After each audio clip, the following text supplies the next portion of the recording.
ஒரு கஸ்டமருடைய வீட்டுக்கு டோட்டலாக 4 கேமரா ஃபிக்ஸ் பண்ணி கொடுத்தோம். அவருடைய வீட்டில் சிவில் ஒர்க்கு கம்ப்ளீட் பண்ணல, இருந்தாலும் கேமராவுடைய கேபிள் வந்து டேமேஜ் ஆகக்கூடாதுன்னு சொல்லிட்டு நம்ம 4 கேமராவுக்கும் பைப்பிங் போட்டு ஒயரிங் பண்ணி கொடுத்தோம். நெக்ஸ்ட்டு இவருக்கு கலர் இமேஜ் கிடைக்கிற மாதிரி கேமரா தான் ஃபிக்ஸ் பண்ணி கொடுத்தோம்.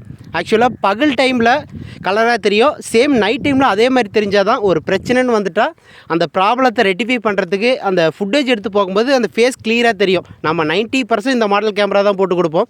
நெக்ஸ்ட்டு கஸ்டமர் கேட்குற டவுட்டு ஹெச்டி போடலாமா ஐபி போடலாமான்னு கேட்குறீங்க. 4 கேமராக்குள்ளே போடுற மாதிரி இருந்தால் ஹெச்டி போட்டுக்கோங்க. 4 கேமராவுக்கு மேலே ஜாஸ்தியாக போடுற மாதிரி இருந்தால் ஐபி கேமரா போட்டால் தான் ஒரு சர்வீஸ் பண்ணுறதுக்கு ரெட்டிஃபை பண்ணுறது ஈஸியாக இருக்கும். இந்த கஸ்டமர் அவருடைய வீட்டில் டிவி வச்சுருந்தாரு, அந்த டிவிலேயே பார்க்குற மாதிரி செட் பண்ணி வச்சுருக்கிறோம். இது மாதிரி கேமரா போகிறதுனா பிளான் பண்ணிக்கலாம். என்னுடைய நம்பர் அட்டாச் பண்ணுறேன். உங்களுக்கு ஃபர்தராக ஏன்னா கேமரா போகிற மாதிரி ஐடியா இருந்தால் என்னுடைய வாட்ஸ்அப் நம்பர் தரேன், நீங்கள் மெசேஜ் பண்ணுங்கள். ஓகே.